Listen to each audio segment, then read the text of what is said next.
ఇంకో కాల్ తీసుకుందాం అండి. రాజేష్ గారు కాకినాడ నుంచి. రాజేష్ గారు ప్రైజ్ దలాడండి. ప్రైజ్ దలాడండి. మీ ప్రశ్న అడగండి. నెల్లూరు నుంచి. ఓకే, ప్రకాష్ గారిని అడగండి. బ్రదర్ తో మాట్లాడచ్చు? చెప్పండి రాజేష్ గారు, చెప్పండి. బ్రదర్ నేను ఒక ఆర్కిటెక్ట్ ని సార్. ఇందాక ఒక బ్రదర్ కాల్ చేసి అది ఈశాన్యం ఆ వాటర్ అది బావి ఉండొచ్చా ఏంటి ఇది అని ఒక క్వశ్చన్ ఏదో అడిగారండి. అవును.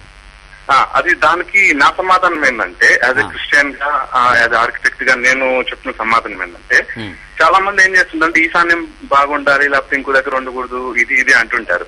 రీజన్ నేను నా సైడ్ నుంచి క్వశ్చన్, ఈశాన్యం బావి తవ్వుతున్నారు, మరి వాయువ్యము సెప్టిక్ ట్యాంక్ కడుతున్నారు. పక్కన వాళ్ళు పక్కింటి వాళ్ళకి అది సెప్టిక్ ట్యాంక్ అవుతుంది. హలో, అవునండి. అవును సార్, అవునండి. అంటే అటువంటప్పుడు సెప్టిక్ ట్యాంక్ లో వచ్చే వేస్ట్ వాటర్ ఇక్కడ వచ్చే మంచి వాటర్ కి అది ఎలా అది వాటర్ ఎలా అది నీట్ గా ఉంటుంది? రెండు పక్కన ఉన్నదాని వల్ల ఏమవుతుంది, వాటర్ ఇంకా పాడవుతున్నాయి. ఇది ప్రతి ఒక్కరు ఏంటంటే అది గ్రహించట్లేదు, కానీ ఒక వాస్తు సిద్ధాంతి చెప్పాడు ఇది ఉండాలి అనేది ఆలోచిస్తున్నారు. యాక్చువల్ గా టెక్నికల్ గా ఆలోచించినట్లయితే మనం ఆ బావికి కొంత వరల్ అని అంటారు, వరల్ సపోర్ట్ ఇచ్చిన దాని వల్ల ఏమవుతుందంటే ఆ వాటర్ పాడవకుండా ఉంటుంది. అవతల ఈవెన్ సెప్టిక్ ట్యాంక్ కట్టేటప్పుడు కూడా అది కాంక్రీట్ కన్స్ట్రక్షన్ చేసినట్లయితే యువతల వాటర్ పాడు కాకుండా ఉంటుంది. ఇట్లా చాలా వాస్తులు కొన్ని వాళ్ళు ఇష్టం వచ్చినట్టు చెప్పి జనాల మైండ్ ని కూడా మార్చేస్తున్నారు. అసలు ఎందుకు వాస్తు అనేది కూడా చాలా మంది గ్రహించలేకపోతున్నారు.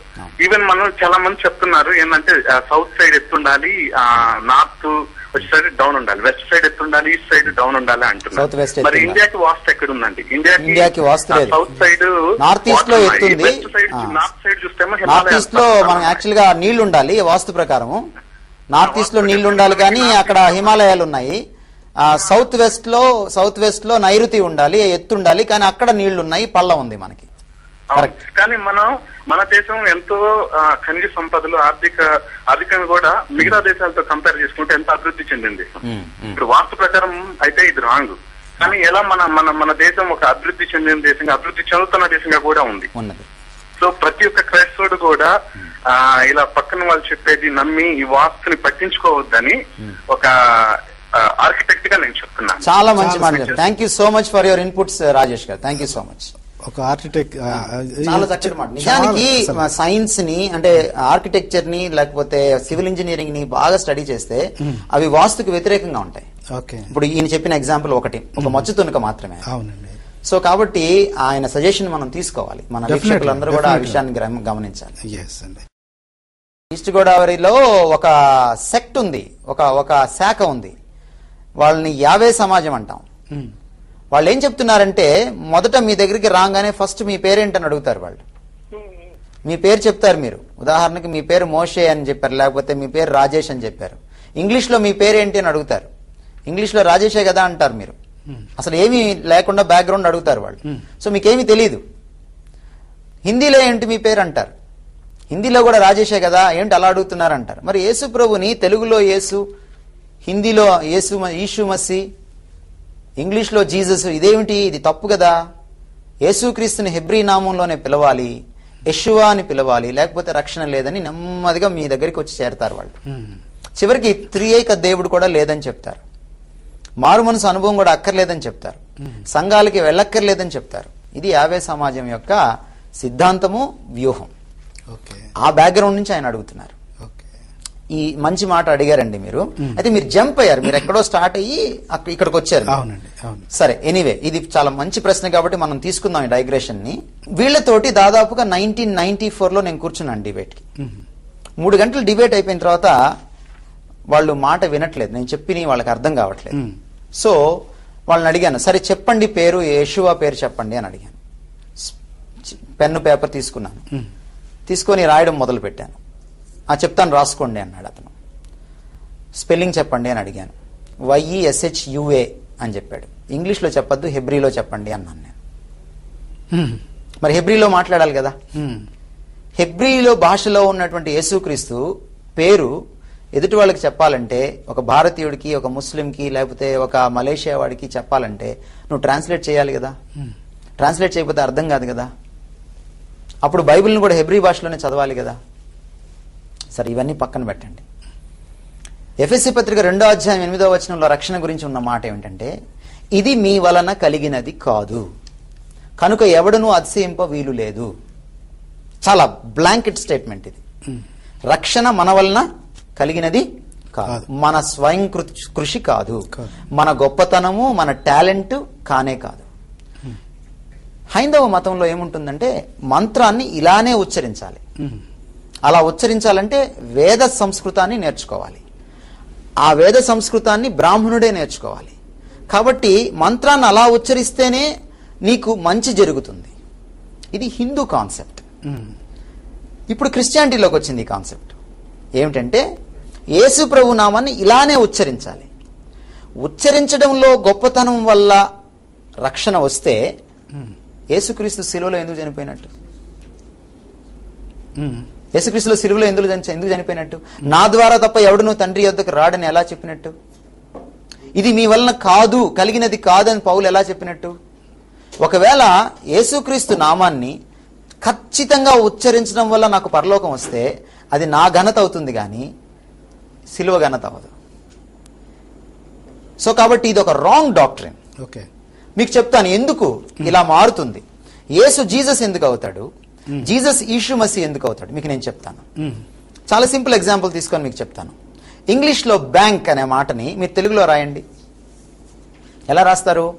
బ్యాంకు అని రాస్తారు మీరు. అది బ్యాంకు కాదు.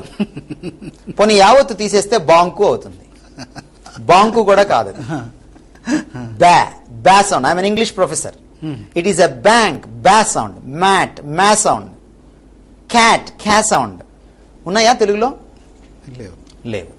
భాషాంతరము చేసినప్పుడు లిప్యంత్రీకరణలో, అంటే స్క్రిప్ట్ నుంచి స్క్రిప్ట్కి మార్చేటప్పుడు కానీ, శబ్దం మారేటప్పుడు కానీ, శబ్దం అనువాదం జరిగేటప్పుడు కానీ సేమ్ శబ్దము వేరే భాషల్లో ఉండదు. ఉండనప్పుడు ఏం చేస్తారంటే ఆ భాషలో దగ్గరగా ఉన్న దాన్ని వాళ్ళు తీసుకుంటారు, తీసుకొని ఉచ్చరిస్తారు. సో కాబట్టి తప్పకుండా ఫారెన్ నేమ్స్ ఇక్కడికి వచ్చేటప్పటికి మార్పులు చెందుతాయి. ఉదాహరణకి కడప స్పెల్లింగ్ మొన్నటిదాకా ఏంటి?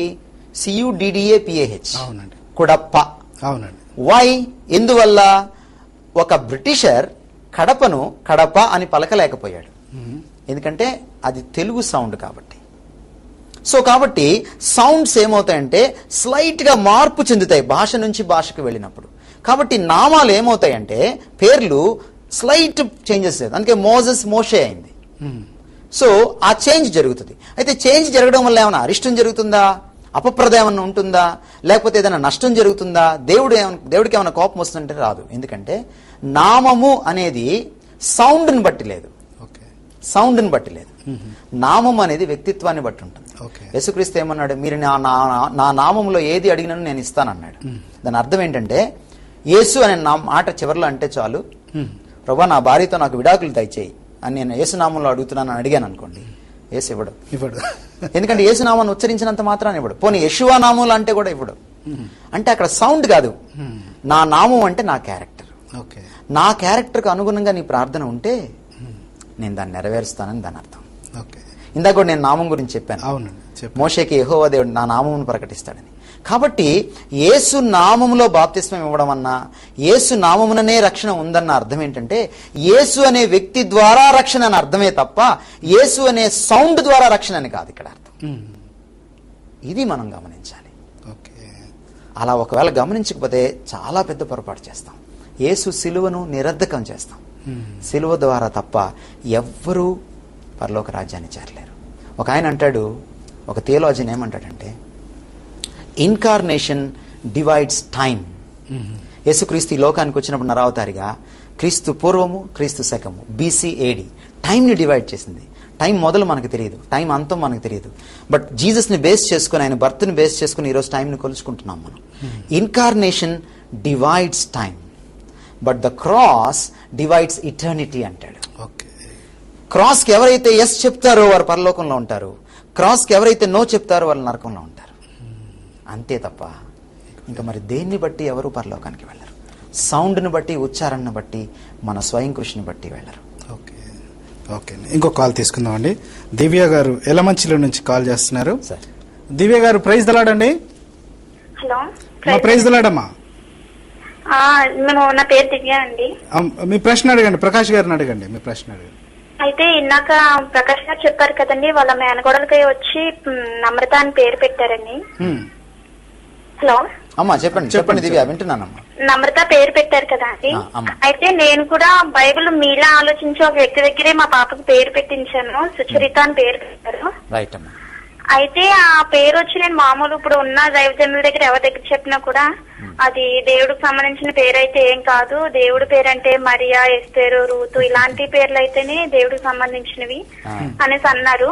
అయితే సుచరితకి అర్థం ఏంటని అడిగారు, అది నాకు కూడా తెలీదు. ఆయన పేరు పెట్టిన వ్యక్తి నేను మళ్ళీ కలవలేదు. అంటే చెప్పగలరంటే నేను సమాధానం వాళ్ళకి చెప్పాలనేది. అమ్మా దివ్య, నేను చెప్పనివ్వండి. ఇందాక నేను చెప్పిన జవాబులో మీకు చాలా వరకు జవాబు దొరికి ఉంటుంది. బైబిల్లో హెబ్రీ నామంలో ఉన్న నామాల్లో పవిత్రత లేదని మీకు నేను చూపించాను. షడ్రకు, మెషకు, అబేద్నెగోలు దానికి ఉదాహరణలు. దేవుడు వాళ్ళని షడ్రకు, మెషకు, అబేద్నెగోలుగానే పిలిచాడు, కల్దీయులు నామంతో పిలిచాడు. సో కాబట్టి దేవుడు దాన్ని యాక్సెప్ట్ చేశాడు. అంతకంటే మీకు లోతైనటువంటి ఒక అంశాన్ని నేను చెప్తాను. మీరు యోహాను సువార్త 1వ అధ్యాయం 1వ వచనం చదివేటప్పుడు, ఆది యందు వాక్యం ఉండెను, వాక్యము దేవుని యొద్ద ఉండెను, వాక్యము దేవుడై ఉండెను, ఆయన ఆది యందు దేవుని యొద్ద ఉండెను. 2వ వచనం. ఈ మాటల్లో ఉన్నప్పుడు వాక్యము వాక్యము వాక్యం అనే మాట 3 సార్లు రిపీట్ అవుతుంది. ఆ మాట ఎక్కడి నుంచి వచ్చిందంటే, మీరు గ్రీక్ బైబుల్ చదివితే లోగోస్ అని ఉంటుంది. ఇప్పుడు మేము పెట్టిన స్కూల్కి ఆ పేరే పెట్టాం. లోగోస్ అంటే గ్రీకుల మాట. అది లోగోస్ అంటే ఒక గ్రీకు తత్వవేత్తకి, ఒక గ్రీకు మేధావికి ఏంటంటే హేతువు అని అర్థం. అన్ని హేతువులకు మించిన హేతువు అది. ఆ హేతువే ఈ ప్రపంచాన్ని నిర్మించింది, నిర్వహిస్తుంది, నడిపిస్తుంది. అయితే క్రైస్తవంలో కానీ యూదు మతంలో కానీ లోగోస్ అనే మాట లేదు.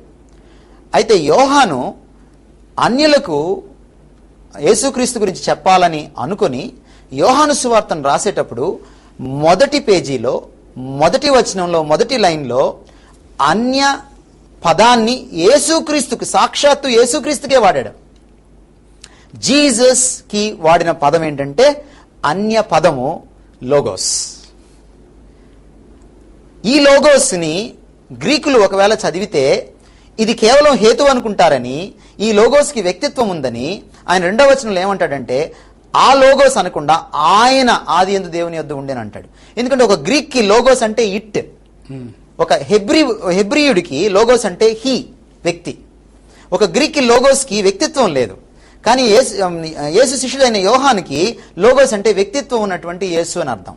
సో యోహాను ఏం చేశాడంటే లోగోస్ అనే అన్య పదాన్ని తీసుకొని దాంట్లో క్రైస్తవ మీనింగ్ ని పెట్టాడు. అర్థమవుతుందమ్మా దివ్య మీకు? క్రైస్తవ మీనింగ్ ని పెట్టాడు. సో యేసు ప్రభుకే అన్య పదాన్ని వాడినప్పుడు తెలుగు పదాలని మన బిడ్డలకి ఎందుకు వాడకూడదు? తప్పులేదు, అందులో ఏమాత్రం తప్పులేదు. అయితే మీరు ఒక మాట అడిగారు, సుచరిత అంటే అర్థం ఏంటని. మంచి చరిత్ర కలిగినది, బహువ్రీహి సమాసము. సరేనా? రైట్, చెప్పండి.